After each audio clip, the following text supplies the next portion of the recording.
Welcome back, everybody. Today's deep dive is going to be kind of intense, but I think really important. We're going to be talking about cults and how sometimes, like, spiritual teachings can, take a dark turn. It's fascinating, right? How something that starts with like good intentions can end up in a totally different place. Exactly. And the sources you sent in for this one are, like, super interesting. We've got academic excerpts, articles, even some social media Yeah, posts. a real mix should give us a pretty well-rounded view, don't you think? Totally.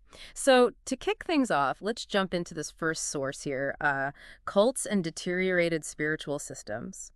Okay, so it talks about this idea of crystallization, where teachings become rigid, like, Almost like fossils, right? The outer form is there, but the life's gone out of it. yes, it's like the spirit of it is gone, and all that's left are these hollow rituals. Have you ever seen that, like in a group you've been part of, Yeah. where the original point gets lost in all the rules? Oh, absolutely. I think it's something we all need to watch out for, because it can be so easy to get caught up in the outward stuff and lose sight of what really matters. So true. And this source says that this crystallization thing often leads to, like, venerating the leaders, being hostile to outsiders, and even the group, like splitting into smaller, warring factions. Yeah, any group that becomes too rigid, too focused on one way of doing things, it's bound to run into problems, whether it's a spiritual group or, any kind of organization. Right. And speaking of specific groups, let's move on to these sources about the Science of Identity Foundation and its leader, Chris Butler.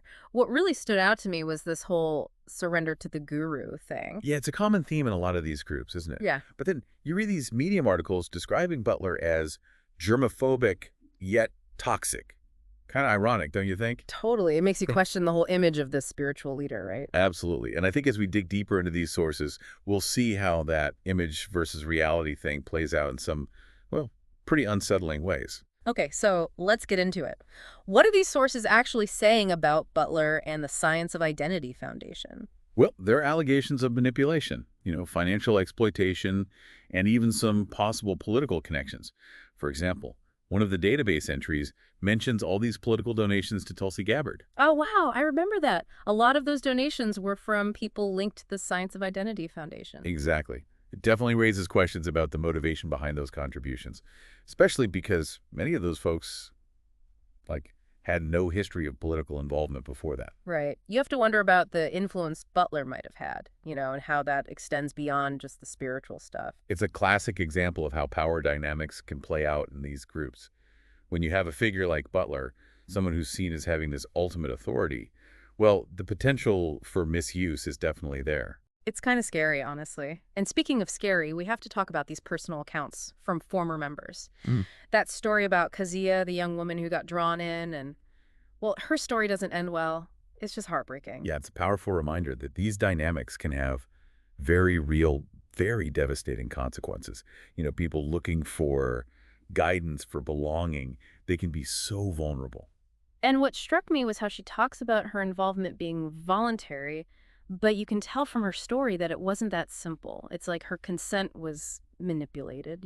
It's often not about overt coercion, right? It's Mhm. more subtle, more insidious. That's what makes it so difficult to recognize, even for the person who's being manipulated. Totally. And speaking of subtle influence, let's shift gears a bit and talk about the financial side of this. Yeah. We've got these sources connecting the Science of Identity Foundation to a multi-level marketing company, QNet. Oh, yeah. And the head of QNet is Joseph Bismarck, also known as Japa Das, who just happens to be a former disciple of Butler. What are the odds? Seriously. So what do we know about this QNet company and how it might tie back to Butler's teachings? Well, according to these sources, QNet has been accused of being a pyramid scheme, lots of financial irregularities, aggressive recruiting tactics, even some allegations of violence associated with the company. Pretty heavy stuff. Wow, okay. So I'm seeing a possible connection here, but help me out. We've got a spiritual leader who preaches surrender to him, and his former follower is running a company accused of, well, kind of exploiting people financially. Is there something to that? I think it's a connection worth exploring for sure. How might Butler's emphasis on surrender, on not questioning, make his followers more susceptible to this type of thing, even outside the group itself?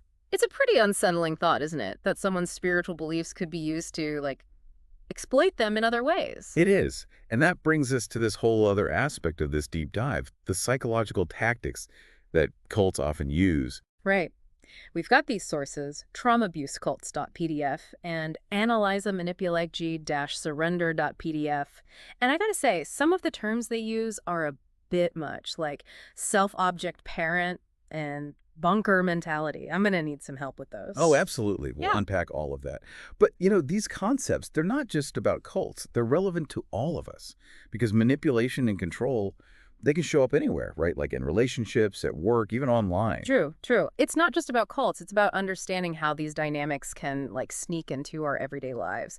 So let's dive in. What does it mean to manipulate someone's emotional state? And how does that tie back to the whole surrender idea with Butler? Well, think about it. Emotions are powerful, right? Yeah. They drive our actions or decisions. So when you have a leader, someone seen as a guru or whatever, tapping into those emotions like fear, love, belonging, Hmm. well, it can be a very effective way to get people to obey, to conform. Right, especially if someone's already feeling lost, vulnerable, they're searching for something, and this leader comes along offering answers, but at a cost. Exactly. It's like they're offering a solution to your pain, but the solution is giving up your independence, your Hmm. ability to think critically. And the expert in this, Annalisa Manipulangci Surrender.pdf force, they break down how Butler's language might be doing just that. What did you find most interesting in their analysis? Well, it was how Butler uses these phrases that subtly make people dependent on him. Like he constantly emphasizes how unworthy and sinful his followers are and how they need him for redemption. There's this one phrase, lower than the straw in the street, that really stuck out. Oh, wow. That is heavy. I can see how someone already feeling insecure could be really susceptible to that kind of messaging. Right. It's like he's their only source of validation, their only path to self-worth. And that kind of deep emotional manipulation, it can be really hard to break free from. Which leads to the big question. If you're stuck in this, how do you get out? What's the recovery process like? Fortunately, you included traumabusecults.pdf, which touches on this. It talks about the importance of recognizing the manipulation, processing the trauma, and learning to trust yourself again. It's a tough journey, but it is possible. I'm thinking about those personal accounts again, the isolation and fear people describe. It's like they were afraid to even think for themselves. Yeah, that's so common in these situations. The fear can be paralyzing, but it's important to remember you're not alone. There are people who understand, who can help. Where can someone turn for help if they need it? Well, there are support groups, therapists who specialize in this, even online forums where you can connect with others who've been through similar things. That's good to know. It must be such a long, hard process, though. It can be, no doubt. Coming to terms with the trauma, rebuilding your sense of self, learning to trust your own judgment again. But it's definitely possible. And maybe that's where all those red flags we talked about earlier come in handy. Not just to spot groups, but to understand your own patterns. Like maybe you tend to seek validation from others or give up your own judgment too easily. That kind of self-awareness can be really helpful, right? Absolutely. Recovery isn't just about escaping a bad situation. It's about becoming more resilient, you know, understanding your own vulnerability so you don't fall into those same traps again. It's like taking a painful experience and turning it into something that makes you stronger and maybe even helps you help others. Exactly. Lots of former cult members end up becoming advocates, researchers, even therapists specializing in this field. They use their experiences to help others find their way out. That's really inspiring, actually. It shows how resilient people can be. It does. It shows that no matter how difficult the experience, recovery is always possible. There's always hope. Man, we've covered a lot of ground here. We started with these abstract ideas, and now we're talking about people's real life experiences and the long road to recovery. And that's why this deep dive is so important, I think. It's not just about learning stuff, it's about understanding the impact on real people's lives, Mhm. you know? And ultimately, it's about empowering ourselves to make better choices. So, as we kind of wrap up this first part, what's the one thing you really want our listener to take away from what we've discussed so far? Hmm, that's a tough one. But if I had to choose, I'd say this. Never underestimate the power of your own critical thinking. Question everything, trust your gut, and don't be afraid to ask for help if something feels off. So important. And remember, you're not alone in this. All right, let's take a quick break, and when we come back, we'll dive even deeper into this whole recovery process. Sounds good. We'll be right back. So it's almost like by teaching this surrender thing, Butler kind of set his followers up to be more vulnerable, not just within the group, but even outside of it, right? Yeah, you could say that. You see, when you're constantly told you're not good enough, that you can't trust your own judgment, well, it makes you more dependent on someone else to make decisions for you. And then you're more likely to fall for something like QNET, where, maybe you're pressured to invest money you can't afford to lose, or to like recruit your friends and family into this thing that might not even be legit. Exactly.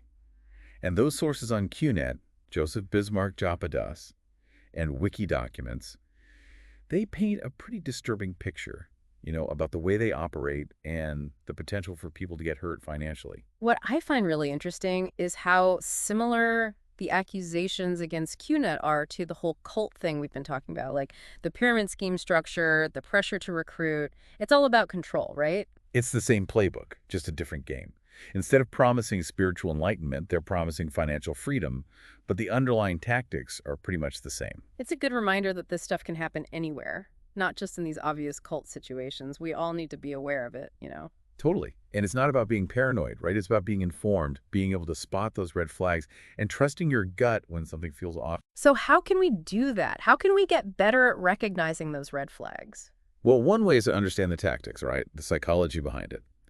Those sources you sent, traumabeastcults.pdf and analyzeamanipulate-surrender.pdf, they're a good starting point. Yeah, I remember those. I was kind of thrown off by some of the terms they used, like self-objective parent. What does that even mean? Oh, yeah, that one can be a bit confusing. Think of it like this.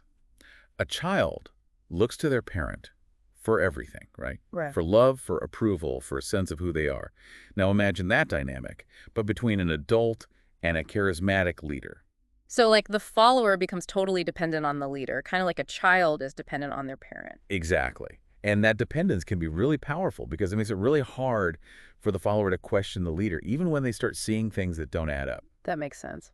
Now, what about bunker mentality? I've heard that before, but I don't really get it. Bunker mentality is basically when a group isolates itself from the outside world. They start thinking everyone outside the group is the enemy, that they're under attack. So they create their own little bubble where they only hear what they want to hear, and anyone who disagrees is automatically wrong. Right. And that isolation is dangerous because it allows the group's dynamics to spiral out of control. It prevents people from getting those outside perspectives, the ones that might help them see things more clearly. It's like the group becomes its own little world with its own rules and its own reality. Yeah, exactly. Yeah. And it doesn't have to be physical isolation either. It can be emotional, intellectual, controlling the information people have access to, who they talk to, even what they think and feel. It's like all these tactics, the self-object parent thing, the bunker mentality, the manipulation of emotions, they all kind of work together to create this like system of control that's really hard to escape. Absolutely. But understanding these tactics, that's the first step to breaking free. Yeah. You have to be able to name it to tame it. Yeah. So what happens if you do realize you're in a situation like that? What can you do? I think the most important thing is to start questioning. Question the leader, question the teachings, question your own beliefs. Don't be afraid to challenge the status quo. But that's got to be hard, right? Especially when you've been told not to question, to just trust the leader blindly. It is hard, no doubt. But it's so important. You have a right to think for yourself, to make your own decisions. In those personal accounts we talked about, a lot of people mentioned being afraid to speak out, afraid to question. It's like the fear was a huge part of it. It's a very common experience, unfortunately. But you're not alone, and there is help available. Like what? Where can someone go for help? There are support groups, therapists who specialize in this kind of thing, even online forums where you can connect with others who've been through similar experiences. You don't have to go through it alone. That's good to know. But I imagine it's still a really tough process, to kind of untangle yourself from all of that. It is. It takes time and it takes work. But it's worth it. You can heal, you can rebuild your life, and you can come out stronger on the other side. That's what I was thinking about earlier with the red flags. It's not just about spotting those things in groups, but in yourself too, right? Like maybe you tend to be a people pleaser or you have trouble saying no. Those are things that can make you more vulnerable to this kind of manipulation. For sure. Recovery isn't just about escaping a bad situation. It's about learning from it, about understanding yourself better so you don't repeat those same patterns. So it's like turning a negative experience into something positive, using it to grow and learn. Exactly. And that's what's so inspiring about a lot of former cult members. They take what they've been through and use it to help others. They become advocates, researchers, therapists. They use their pain to make a difference. That's amazing. It just shows how resilient people can be, how even after going through something so awful, they can still find a way to heal and help others. It's pretty remarkable. It reminds us that there's always hope, even in the darkest of times, and that we all have the power to choose how we respond to our experiences, even the really tough ones. I love that. It's a good reminder that we're not defined by what happens to us, but by how we choose to move forward. Absolutely. And speaking of moving forward, I think it's time we shift gears and talk about what that recovery process actually looks like. What are the steps involved in rebuilding your life after leaving a cult? Yeah, let's get into that. That's what I'm really curious about. So, when someone does manage to get out of a cult or a cult-like group, what's next? What does that recovery process actually look like? Well, it's not a quick fix, that's for sure. Right, it's got to be more than just like physically leaving, right? Oh yeah, absolutely. Think about it. Their whole world, their beliefs, their sense of self, it's all been built on this foundation that's suddenly been yanked out from under them. So how do they even begin to like rebuild? It's a process, a long one. And for a lot of people, the first step is just realizing they were manipulated in the first place. That's got to be hard. Oh, it can be. You see, these cult tactics, they're often so subtle. The control builds up so gradually that people don't even realize what's happening until it's too late. It's like that thing about the frog in the boiling pot, right? If you throw it in hot water, it jumps right out, but if you heat it up slow. Exactly. Doesn't even notice it's being cooked until it's too late. So part of recovery is that aha moment, that realization that things weren't what they seemed. And that must be tough facing that. I mean, we saw that in Kerhia's story, right? That struggle to reconcile her idealistic view of the group with what was actually happening. Yeah, it's a huge shock, and it can bring up all sorts of difficult emotions like guilt, shame, even anger at yourself for being fooled. So what helps? How do people deal with all of that? Well, that's where therapy can be really helpful, or support groups, even just having one person, someone you trust, to talk to. This isn't something most people can go through alone. Right. So you've got the processing, the trauma part, but then there's also rebuilding that sense of self, right? That's really the core of it, I think. Cults, they break down your individuality, your critical thinking, and they replace it with your own ideology. So recovery is about taking back those pieces of yourself. Yeah, it's about figuring out what you believe, what your values are, separate from all the stuff you were taught. It's like learning to think for yourself all over again, isn't And it? it can feel that way. Yeah. And it's not easy, Yeah. you know? There's going to be a lot of questioning, trying new things, maybe even feeling lost for a while. Yeah. But that's how you grow. That's how you find your own way. And maybe this is where all those red flags we talked about become useful. Not just to avoid groups in the future, but to understand your own patterns, Like, are you someone who always seeks approval from others? Do you have trouble setting boundaries? That kind of self-awareness can make a huge difference. Absolutely. Yeah. Recovery isn't just about escaping a bad situation. It's about learning from it, about becoming stronger and more resilient. It's like taking that negative experience and turning it into something positive, something that can help you grow. Exactly. And you see that a lot with former cult members. Yeah. They take their experience and use it to help others. They become advocates, they write books, they even become therapists specializing in this field. They use their pain to make a difference in the world. That's pretty amazing, actually. It shows how powerful the human spirit can be, how resilient. It does. And it gives hope to anyone who's going through this. It shows them that recovery is possible, that they can heal, and that they can come out stronger on the other side. It's a powerful message. We've talked about a lot of heavy stuff today, but I think ending on that note of hope is really important. I agree. This deep dive, it's not meant to scare people. It's meant to empower them, to give them the knowledge and the tools they need to protect themselves and to make informed choices. And to know that they're not alone in this. There are people who understand, people who can help. That's right. If you're out there and you're struggling with this, please reach out, get help. There are resources available. There are people who care. Well, I think that's a good place to wrap things up for today. This has been a really intense deep dive, but a really important one. I agree. Thanks for having me. Thanks for being here. To all our listeners, thank you for joining us on this deep dive into the world of cults and spiritual systems gone wrong. Remember, stay curious, stay critical, and most importantly, take care of yourselves. We'll see you next time.